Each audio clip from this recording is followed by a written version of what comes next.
Did you know that 75% of people will lie about what they see with their own eyes just to fit in? In 1951, psychologist Solomon Asch ran a simple experiment. He showed college students two cards.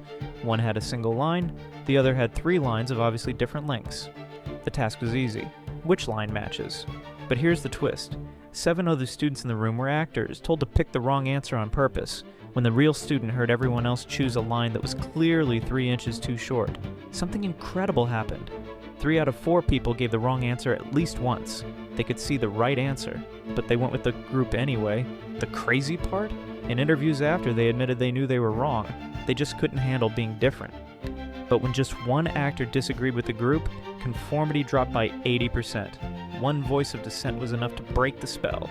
Next time everyone around you agrees on something, ask yourself, am I seeing clearly or just going along?